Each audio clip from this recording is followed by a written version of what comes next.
Assalamualaikum warahmatullahi wabarakatuh. Allahumma sholli ala Sayyidina Muhammad wa ala ali Sayyidina Muhammad. Pemirsa yang dirahmati Allah, marilah kita simak ceramah dari Kiai Haji Abdullah Gimnastiar dengan tema Bahagia itu kuncinya iman dan amal soleh. Sebelumnya marilah kita perbanyak sholawat minimal 1000 kali sehari, agar hidup kita penuh barokah dan mendapatkan syafaat kelak. Jangan lupa berikan dukungan kepada channel kami dengan memberikan super thanks seikhlasnya. Marilah kita doakan semoga Agim sekeluarga dan para penonton YouTube ini diberikan kesehatan dan diberikan kebahagiaan dunia dan akhirat. Amin ya robbal alamin. Semoga Allah yang maha menyaksikan, maha menatap, maha mengatur, menolong kita menjadi orang yang selalu yakin kepada Allah setiap saat. Karena bahagia itu sangat bergantung keyakinan kepada Allah. Makin yakin kepada Allah, makin bahagia. Kurang yakin, kurang bahagia, tidak yakin, never ever tidak akan pernah bahagia. Jadi mohon maaf kalau mencari bahagia dari harta, dari benda, dari pangkat, dari jabatan, dari gelar, dari karir, dari popularitas, tidak bisa. Karena bahagia itu kuncinya iman dan amal soleh. Ingat baik-baik. Tidak usah iri kepada yang banyak uang, tidak bisa bahagia. Makin banyak uang, makin tidak bahagia kalau kurang iman dan tidak jadi amal. Selamat datang, mana SSG dari Bakri? Ada 50, kok yang ngacung sih? Kemana yang lain?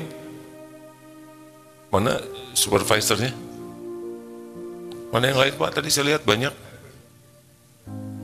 sedang mandi. Tolong dicari harus naik ya. Ini adalah pelajarannya. Mana yang lebih baik, mandi atau belajar? Belajar. Hukum mencari ilmu wajib. Apalagi ilmu tentang mengenal Allah. Mana dari pelatihan SSG-nya? Ustadz Dadan ya, harus naik lagi ke sini ya. Kalau di kamar mandi ketok, suruh keluar. Memang begitu Pak di sini. Tidak punya pilihan, harus disiplin. Apalagi disiplin belajar, karena itu kuncinya. Baik, sekali lagi, karena ini ada adik-adik dan juga dari peserta pelatihan. Jadi jangan mimpi bahagia, tidak ada bahagia, terus saja menderita. Cirinya 3 masih ingat? Selalu cemas dengan yang belum terjadi, cemas dengan besok, cemas dengan tahun depan, cemas segala dicemaskan. Tentang uang cemas, tentang rezeki cemas, tentang jodoh cemas. Kenapa ini cemas? Karena belum yakin ada Allah yang menguasai, mengatur, menentukan segalanya. Ciri yang kedua, apa yang kurang iman? Terbelenggu oleh masa lalu. Sedih, kecewa, sakit hati, jengkel, terus capek oleh masa lalu. Nah, ini ciri khasnya. Jadinya ingat ke depan sengsara, ingat yang lalu menderita. Lalu bagaimana hari ini? Capek. Kenapa capek? Karena tidak ikhlas menjalaninya. Capek sekali. Capek pikiran, capek hati, capek fisik. Susah sekali, terus saja begitu. Ngedumel, kecewa, jengkel. Begitu aja hari-hari itu. Dari pagi, siang, malam itu tidak ada bahagianya. Kalaupun bahagia, sebentar. Misal mau beli barang, asik saya mau dapat barang. Lama amat sih barang ini datangnya, udah capek lagi. Ting-teng, paket. Bukan yang ini. Pas udah dibuka, ini kekecilan, warnanya nggak cocok. Jengkel. Udah cocok, tiba-tiba dia ngasih tahu, kamu beli berapa ini? 100.000. Saya beli cuma 70.000. Sakit hati. Jadi ada orang yang enggak pernah menikmati apa-apa, ribet aja, kecewa, jengkel, sedih, mengeluh, ngerasuloh, begitu saja hari-harinya tuh. Dan makin tua itu, maaf ya, makin tambah umur itu, makin tambah masalahnya. Santri ada tidak di antara santri yang hidupnya ribet aja? Ada? Yang kalau ngomong tuh mengeluh, mencela, ngerasuloh, yang seperti ini namanya madesu, masa depan suram. Tidak ada suami yang mau punya istri mbak ribet. Tidak ada yang mau punya suami masruwet ya. Ada orang yang ribet aja. Semua urusan tuh jadi masalah. Kalau ngomong tuh nggak enak. Sekali celetak-celetuk omongannya tuh nggak enak. Sekali nanyanya nggak enak. Sekali menjawab, jawabannya juga nggak enak. Sekali celetak-celetuknya nggak enak. Dan tidak nyaman. Pertanyaannya, kenapa ada orang seperti ini? Yang kalau ngomong tuh nggak enak, nanya nggak enak, ngejawab nggak enak, celetak-celetuknya nggak enak. Semua itu dari hati. Kenapa? Hati yang tidak enak. Kenapa hatinya tidak enak? Karena hatinya berpenyakit. Badan aja kalau berpenyakit tidak enak, apalagi hati. Kenapa hatinya berpenyakit? Dua penyebab intinya. Satu, kurang ilmu agamanya. Nggak tahu, nggak pernah belajar agama dengan benar. Jadi ngarang aja hidup ini. Yang kedua, dia lemah di dalam riyadoh, mengendalikan nafsunya. Jadi tidak ada aja mengendalikan emosi, mengendalikan kata-kata, mengendalikan keinginan, mengendalikan nafsu, syahwat. Enggak, kalau dia mau dia lakukan. Sinilah lemahnya. Makanya beruntung, berapa orang semuanya Pak? 40? 47. Coba acungkan tangan, saya harus hitung karena saya harus tanggung jawab. Ya, harusnya kalau baru datang berdiri ya, bukan langsung duduk. Acungkan tangan yang sudah hadir di sini. Tuh 2, 3, 4, karena saya akan lapor ke Pak Abu Rizal Bakri nanti ya. Ya, duduk. Lain kali kalau mau duduk minta izin dulu ya. Udah telat, memang begitu. Selalu harus adab sebelum mendapatkan ilmu. Coba acungkan tangan, saya hitung lagi Pak. Tuh 2, 3, 4, 5, 6, 7, 8, 9, 10, 11, 36 lagi tidak ada, ya enggak? Siapa pimpinannya? Apa? Dunia akhirat harus tanggung jawab Pak. Berat, nggak akan lagi latihan di sini ya, udah nggak usah. Kenapa kok saya seperti ini? Karena saya juga akan bertanggung jawab Pak. Tidak ada satupun santri di sini yang dititipkan oleh Allah kecuali harus tanggung jawab. Jadi akan saya kejar yang 36 nanti ya. Akan saya tanya pertanyaan ini. Tidak bisa tidak, hidup ini tidak bisa seenaknya, tidak bisa. Kenapa? Mungkin ada yang nanya, katanya gimana rekrutmen karyawan di Darut Tauhid? 3 Pak, yang kami melihat ini karyawan ini bekal benar atau tidak? Karyawan ini bekal jadi solusi atau karyawan ini bekal tambah masalah? 3 cirinya, ya. Mau tahu? Ya, stop. Stop, ya berdiri di sana, berdiri, ya bagus. Di sini begini, biasanya begitu. Kalau datangnya telat berdiri, sama semuanya. Kalau Bapak besok lihat, semua santri karya di sini, teng jam 7:30 datang, pas teng jam 8 saya ceramah masih telat, berdiri. Ini adalah penghormatan kepada yang baru datang. Ya, benar kan kita begitu? Mau ketua yayasan siapa, dokter sempat datang telat, berdiri. Udah tahu belum sebelumnya aturannya? Belum? Ya sekarang tahu ya. Boleh duduk. Katanya tempat duduk seseorang menentukan nasibnya Pak. Kan ada yang suka duduk ngalangin orang lain ya. Harus cari tempat terbaik. Kalau bisa maju.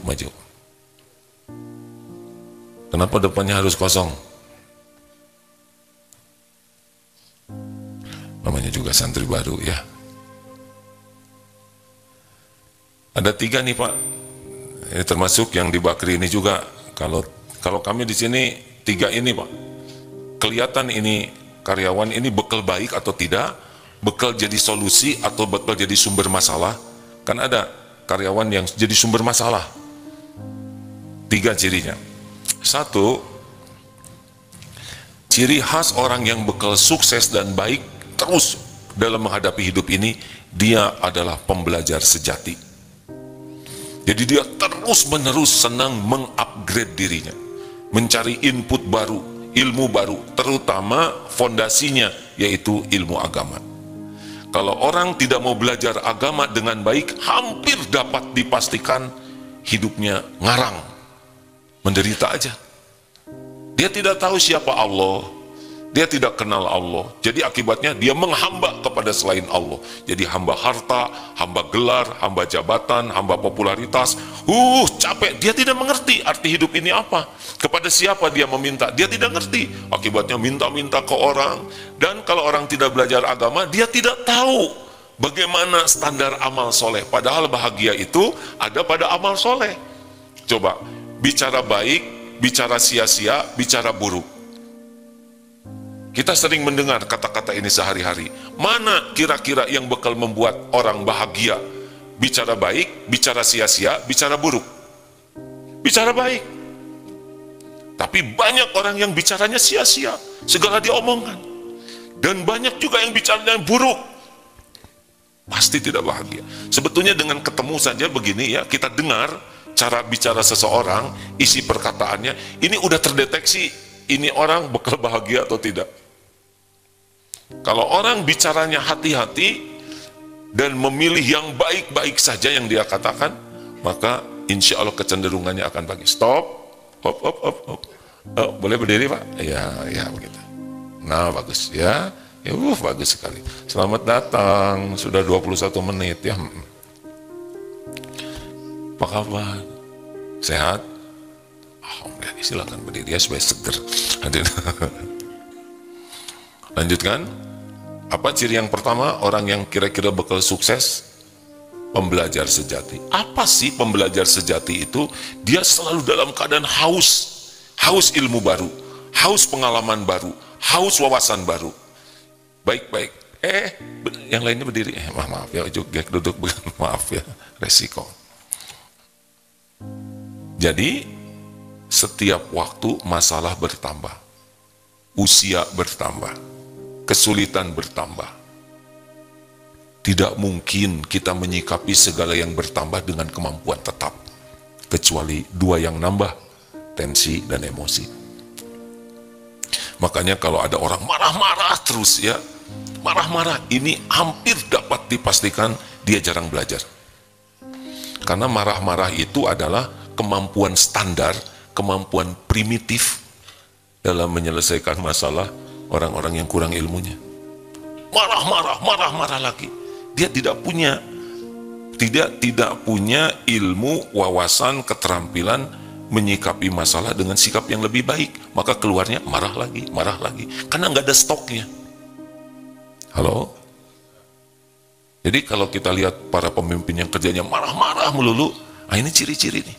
Pemimpin kurang belajar karena nggak punya solusinya. Jadi selain uring-uringan, ambek-ambekan, emang bagusnya beliau segera menyadari atau segera dipensiunkan, begitu ya. Bukan tidak boleh marah, tetapi kalau jadi pemarah, silakan berdiri deh. Yang baru datang, kawan-kawannya juga berdiri ya. Yang lain nggak ada yang nyender ya, Pak. Nggak boleh nyender ya, maaf ya. Lanjut. Pada mikir, kok gini-gini amat? Memang begini Pak, namanya adil, menempatkan sesuatu pada tempatnya. Kalau yang datang sebelumnya tepat waktu, keadilannya duduk. Kalau yang datang telat, keadilannya berdiri. Kan kita tidak boleh memperlakukan seseorang jadi tidak adil dong, ya kan? Yang telat dengan yang sudah datang dari awal disamakan, tidak boleh. Halo, maaf ya. Sudah tahu kan tadi pengumuman akan ada ceramah jam 5? Sudah dengar belum? Sudah dengar belum? Kalau sudah, kalau belum. Berarti sudah tahu kan? Alhamdulillah ya, silakan duduk. Nah, kalau di sini kalau tidak minta maaf berdiri lagi. Barusan minta maaf tidak? Lain kali kalau udah salah minta maaf, gentleman ya. Nah, kenapa saya tidak jengkel? Karena saya memaklumi ini baru datang, ya kan? Nggak tega juga. Lanjut. Satu, apa ciri orang yang bakal jadi baik? Pembelajar sejati. Apa ciri pembelajar sejati? Adalah dia belajarnya benar-benar ikhlas, bukan untuk penilaian makhluk, bukan untuk dipuji, bukan untuk dihormati, tapi memang kita perlu, saya perlu untuk belajar. Bukan disuruh, bukan dipaksa, tapi panggilan jiwanya, saya tidak bisa, tidak harus belajar. Maaf ya Pak ya, saya cerita Darut Tauhid. Dulu Darut Tauhid, tanpa mengurangi rasa hormat kepada teman-teman yang di Darut Tauhid dari awal. Dulu sederhana pesantren ini Pak, sederhana. Yang datang ke sini juga siapa aja yang mau, ayo bisa. Kerja sama-sama. Bisa dulu ngebangun, ngebongkar, bangunan jadi masjid, sama-sama. Lalu santrinya sedikit. Tapi lambat laun, Allah menguji pesantren ini semakin besar. Semakin kompleks masalahnya. Semakin rumit dengan ribuan santri, dengan berbagai urusan permasalahan keuangan, rumit. Yang dulu bisa menyelesaikan masalah, lambat laun dia menjadi kesulitan menyelesaikan masalah. Karena apa? Karena masalahnya makin rumit. Kalau beliau tidak belajar, yang dulunya ketua lama-lama jadi wakil, jadi turun ya kan? Karena kalaupun dipaksakan ketua, dia stres, tidak bisa menyelesaikan masalah. Orang lain juga stres, maka lambat laun. Nah, sekarang untuk menjadi karyawan di sini saja ribuan, diseleksi, dites, makin susah masuk ke sini.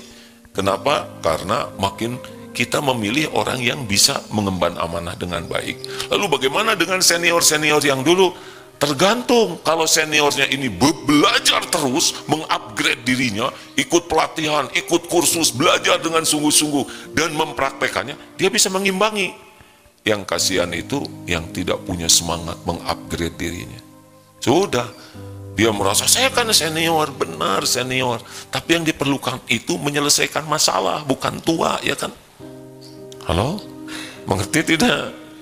Nah, ini tidak punya pilihan kecuali semangat mengupgrade dirinya. Siapapun yang lambat terus mengupgrade, apa ya bahasa Indonesia yang paling tepat? Mengupgrade ya, menambah, memperbaharui kemampuannya, dia yang akan menikmati hidup ini. Ini belum nikah, ilmu segini. Udah nikah, udah dititipi istri, ilmu segitu pasti ngambek-ngambekan. Udah gitu punya anak makin uring-uringan. Kenapa? Karena nggak ada penambahan kemampuan. Tidak punya pilihan.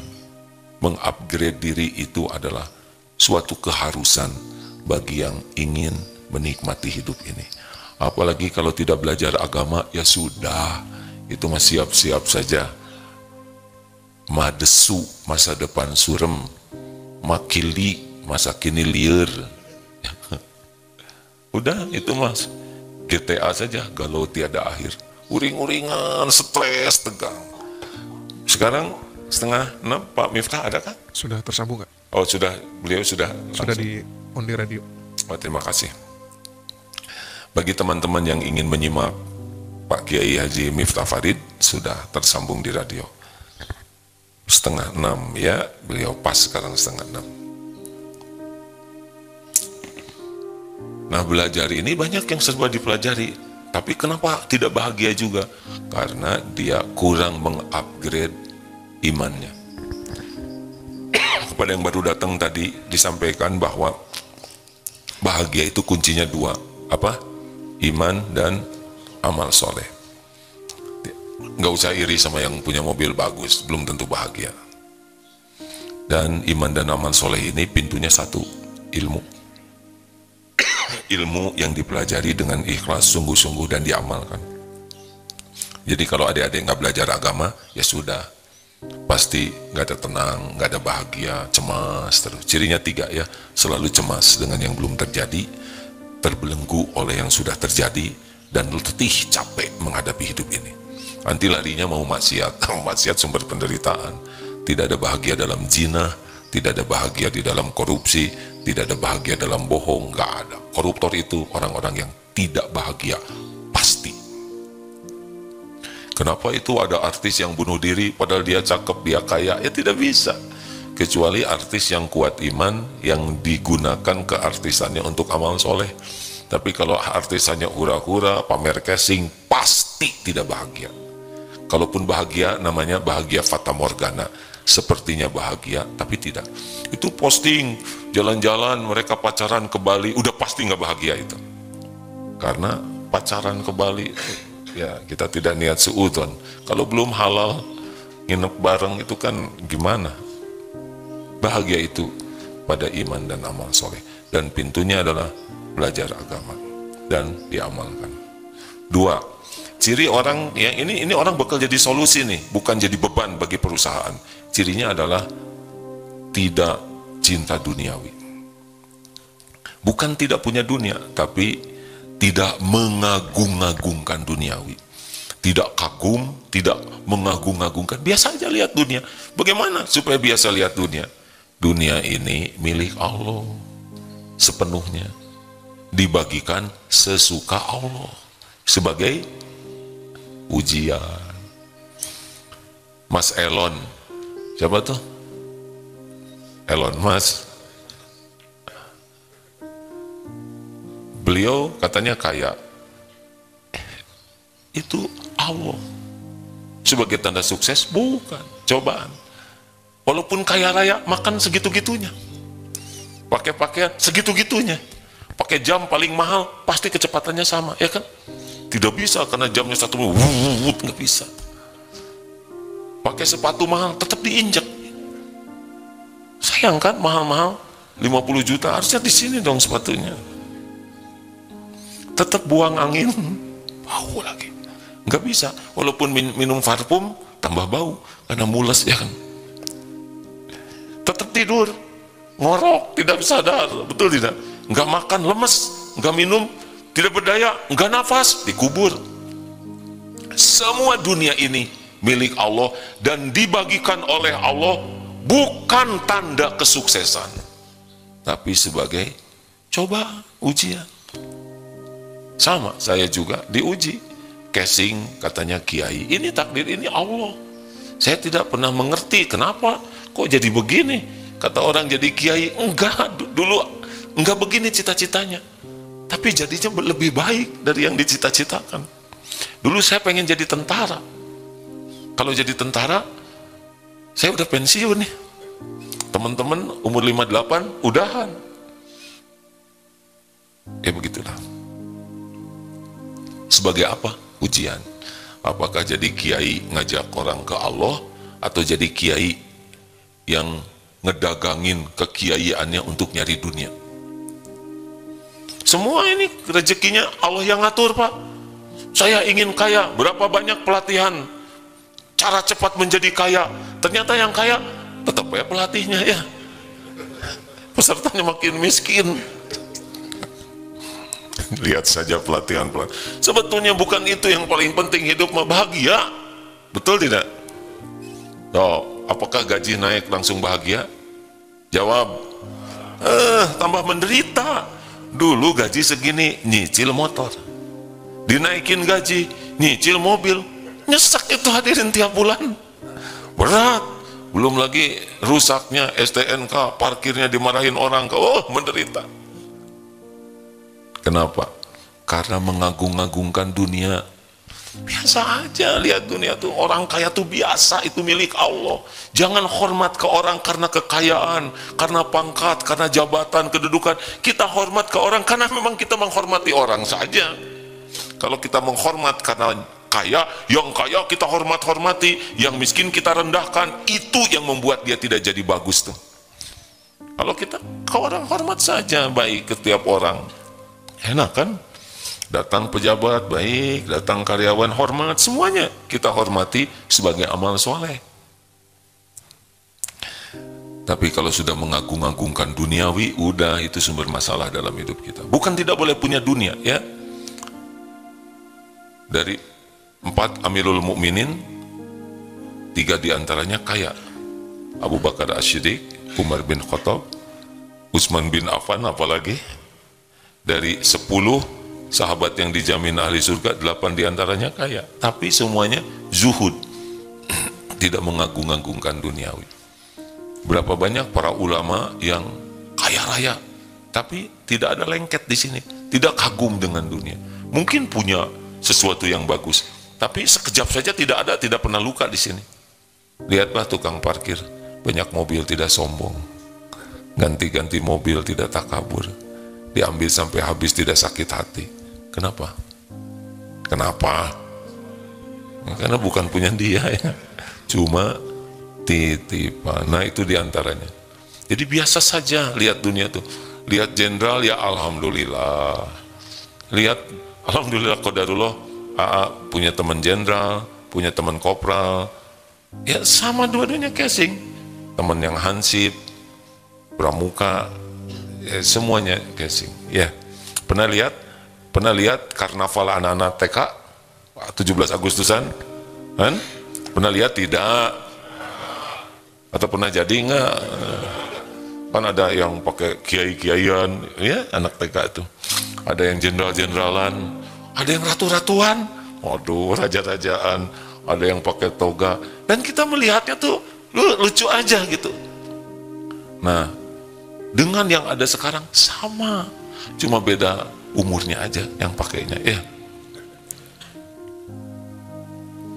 sama semuanya. Makhluk Allah diberi casing oleh Allah dan pada waktunya dimatikan. Pernah kenal Mbak Eli? Mbak Eli, ibunya Mas Charles dari Inggris. Elizabeth. Aduh, nesok kenal gini hadirin. Ce Eli ya. Dibawa kemana kerajaannya sesudah beliau meninggal? Tidak dibawa kemana-mana, bukan? Saya dengar ada orang kaya yang mobilnya sampai ratusan. Coba dilihat sekali naik berapa biji mobil yang dipakai. Enggak, itu juga di pinggir. Nggak bisa di tengah, benar? Nggak bisa 5 numpuk, dia numpuk di atas tiarap. Nggak bisa. Bajunya banyak, lihat aja sekali pakai. Ada selosin, nggak mungkin. Ngeyepek. Punya sepatu banyak, apa sekali pakai 10, pakai tali rapia diuntui-untui. Nggak bisa. Rumah banyak, apa sekali tidur, kepala di Bandung, pantat di Cirebon, kaki enggak, tetap aja di kamar, di pojok, di tempat tidur, belum tentu bisa tidur. Benar? Maka dunia ini biasa aja lah. Kita kerja keras, kita kerja cerdas, tapi yakin Allah lah yang punya dunia. Allah membagikan sebagai ujian, akan bernilai kalau kita bersyukur, kalau dikasih, kalau ditahan sabar, kalau diambil kita ridho, tidak ada iri dengan saudara kita yang lainnya. Relax we. Enak tidak? Teman punya motor baru, tinggal doakan, ya Allah, dia rezekinya darimu, semoga berkah motornya, jadi kebaikan. Enak. Saya juga pengen motor, ya Allah, engkau beri dia, saya juga pengen, tapi motor yang kalau bisa nggak pakai bensin, nah, gitu. Namanya motor bensin campur dorong, ya. Iyalah, kalau nggak mau pakai BBM atau nggak pakai listrik, ya dorong aja, sing happy ya.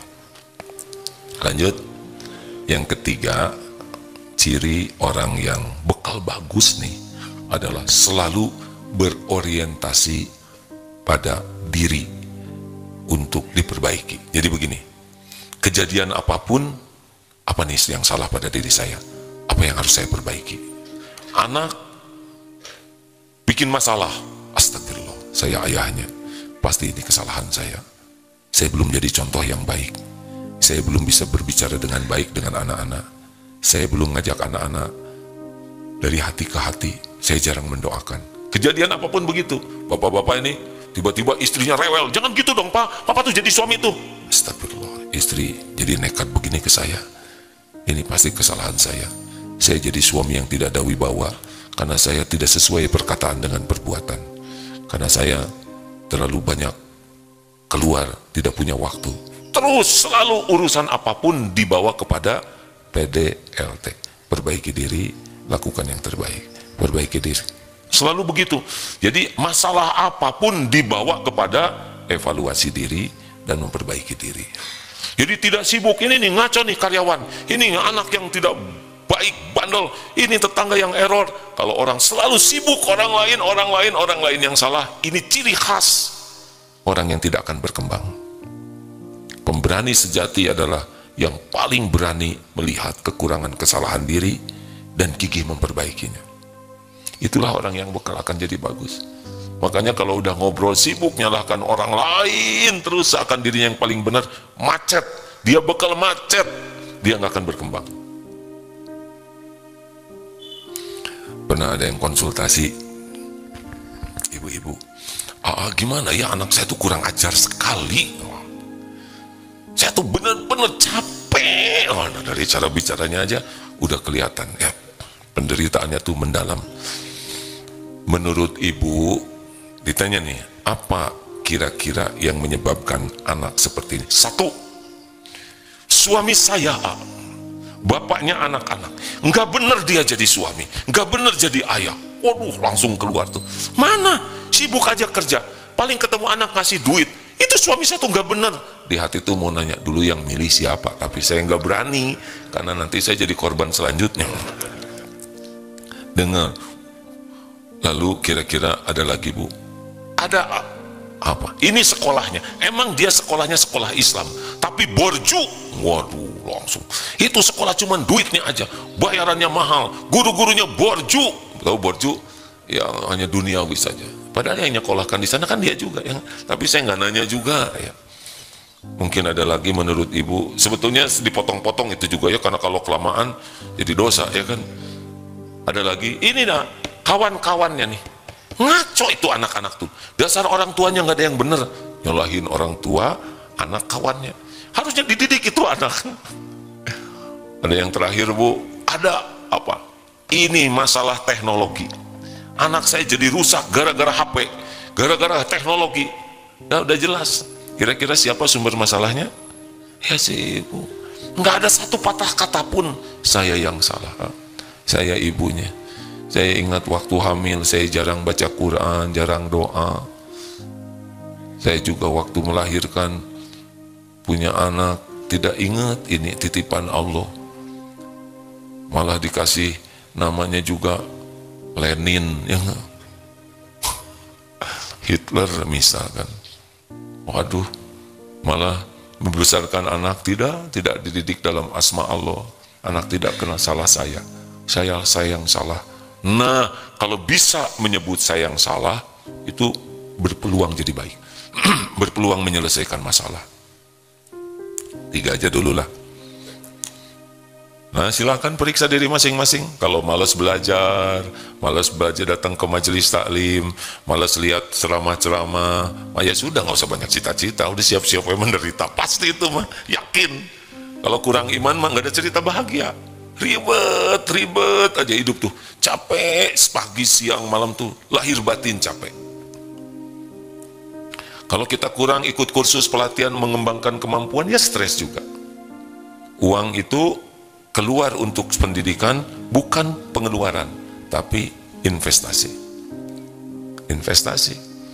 Daripada beli barang yang tidak ada manfaat, yang jadi ria, mending ikut kursus, kembang kemampuan kita. Yang kedua, lihat dunia biasa sajalah, ya. Boleh punya, boleh, sesuai keperluan, sesuai kemampuan.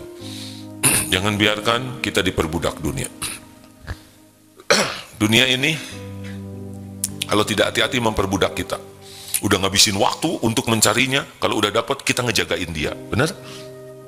Betul? Coba, silakan punya motor bagus sekali, kita jadi ngejagain dia tuh. Saya ke masjid pakai sepeda sederhana, tenang, jernih, bahkan yakin. Maling juga emosi, dia merasa rugi status jadi maling, yang dicolongnya sederhana. Tapi astagfirullah, kalau saya ke masjid pakai sepeda bagus, itu gemboknya juga pakai alarm. Aduh, titip ya, repot lah. Tapi tetap saya suka sama yang bagus ya. Cuma jangan sampai memperbudak. Setuju? Jangan sampai jadi hati jadi ria, hati jadi takut rusak, takut hilang, takut kesaing, takut turun harga, udah stres. Jangan punya dunia yang merusak hati kita. Dunia untuk bekal mendekat kepada Allah, bukan untuk memperbudak diri kita. Ingat ya, duniawi ini pelayan kita. Allah Tuhan kita. Allah menciptakan kita jadi hamba Allah. Allah menciptakan dunia jadi pelayan kita. Kalau orang kurang ilmu agama, kurang paham, dia pindah posisinya ke sini. Dia jadi hamba dunia. Udah pasti menderita. Kayak seseorang punya hamba sahaya zaman dulu, nah dia hambanya hamba sahaya. Ada pertanyaan, silakan. Maaf ya, silakan saya lihat. Alhamdulillah. Hari ini jadwalnya peresmian Masjid Kozan Al-Azhar di Podomoro di bawah ya. Jam 9 insya Allah. Silakan. Bismillahirrahmanirrahim. Assalamualaikum warahmatullahi wabarakatuh. Alhamdulillah, saya dari Banjarmasin, dari Kalimantan Selatan. Alhamdulillah bisa diberikan Allah waktu kesempatan bersilaturahmi dengan jamaah semua di sini. Alhamdulillah. Ya. Dapat salam dari teman-teman di Banjarmasin yang sering dengar kajian. Semoga semua diberikan kesehatan dan perlindungan dari Allah. Amin ya rabbal alamin. Amin ya rabbal alamin. Salam kembali ya. Dan harapannya kalau bisa nanti Dede buka gitu di Kalimantan. Amin. Amin ya rabbal alamin. Khas ya.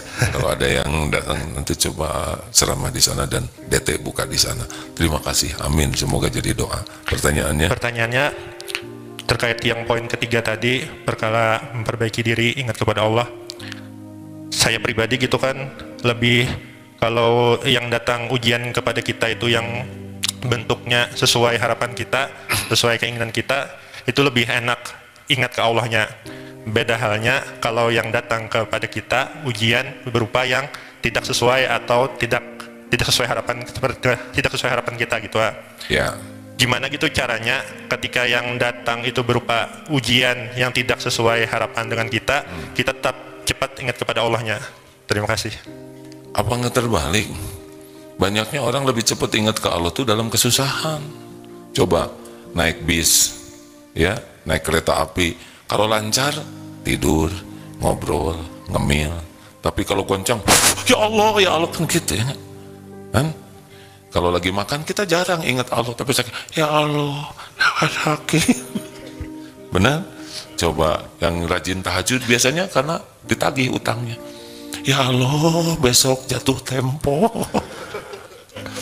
Atau berapa banyak istri yang jadi makin solehah gara-gara suaminya lincah lagi. Kalau lagi baik-baik mah nggak ingat tahajudnya, tapi giliran suaminya error, ya Allah, tolong. Ada kebalik ya. Mungkin kayak kasusnya kayak gini ya, kalau misalkan di jalan misalkan ini macet atau kita dapat musibah kecelakaan di jalan. Nah kalau itu kan biasanya nyalahin orang dulu, nggak ke Allah pertama ingatnya. Nah kondisi yang seperti itu. Oh kalau itu dua-duanya menderita ya nggak? Lagi diberi nikmat nggak ingat ke Allah, kena musibah nggak ingat juga. Ini mah namanya apes kuadrat ya.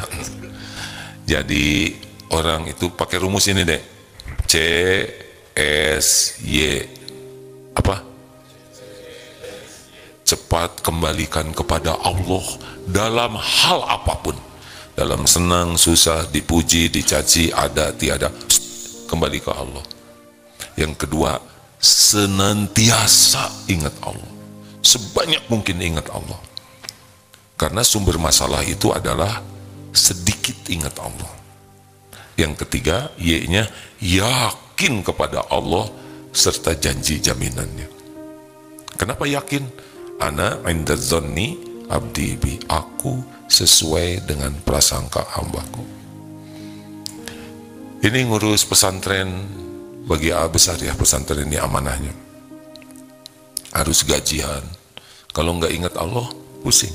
Ada yang nanya, oh gimana ngegaji ribuan orang? Lah semua yang kerja di sini juga Allah kok yang menciptakan, Allah yang memberi rezeki. Tugas saya bukan mikir gajinya, tapi ngajak teman-teman semakin bertakwa supaya dia terjamin oleh Allah. Jelas deh. Alhamdulillah anak 11, cucu 18. Itu semua ciptaan Allah semuanya. Bukan saya yang menciptakan. Kita menggambar aja tidak bisa menggambar anak, pasti gagal ya kan. Membuat sehelai rambut saja tidak sanggup. Bagaimana anak jadi dekat dengan Allah? Ini tugas orang tua. Bukan memikirkan anak punya gelar apa, punya apa, itu boleh. Tapi dia dekat tidak dengan Allah. Karena anak kalau tidak dekat dengan Allah, itu anak pasti tidak bahagia. Pasti tidak bahagia. Mau dikuliahkan di luar negeri, mau gelarnya sepanjang apapun, mau jabatan, enggak, dia enggak akan bahagia. Bahagia itu karena iman dan amal soleh. Ini artinya dekat dengan Allah. Kuncinya apa deh? Ilmu dan diamalkan dengan ikhlas dan istiqomah. Jadi kalau orang nggak belajar agama, ada yang belajar tapi niatnya gelar, niatnya disebut pinter, niatnya disebut ustadz, ini juga nggak bisa bahagia. Kalau mencari ilmu agama dengan tujuan dipuji orang, duniawi, ini nggak bisa. Karena seperti ngirim paket salah alamat. Apa sih belajar agama yang bisa bikin tidak bahagia? Karena niatnya.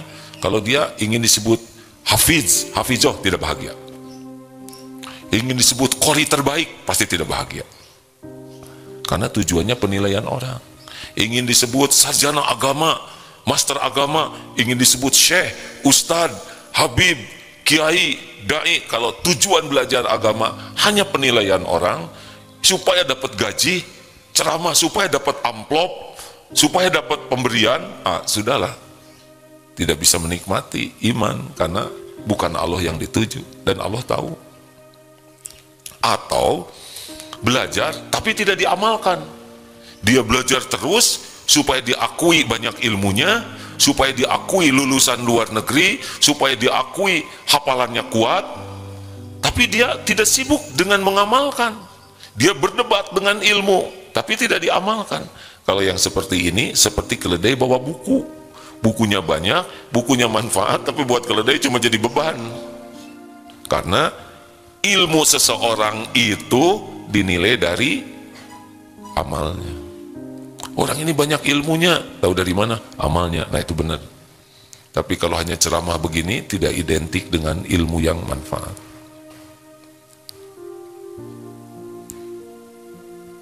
Bapak, tinggal 2 menit. Gak apa-apa. Nanti aja waktu luang. Bapak kan di sini. Nanti aja ya. Terima kasih kepada kawan-kawan dari bakery atau bakri. Apa bedanya? Oh. Ini tersinggung dari bakery. Terima kasih, saya mohon maaf ya. Tidak sepenuhnya salah, mungkin karena belum tahu banyak, tapi sengaja dibuat begitu tadi supaya nambah pengalaman, ya kan? Lain kali kalau mau keluar minta izin, kalau mau masuk jangan selonong boy, duduk itu kan kurang bagus. Masuk ke rumah orang duduk, tunggu dulu, harus diizinkan, benar? Tapi nggak apa-apalah, udah ya. Terima kasih rekan-rekan sekalian. Bagi yang mau ikut kajian nanti asar kajian Al-Hikam di masjid ini, dan malam harinya ba'da isya kajian Ma'rifatullah di masjid ini, live juga di medsos.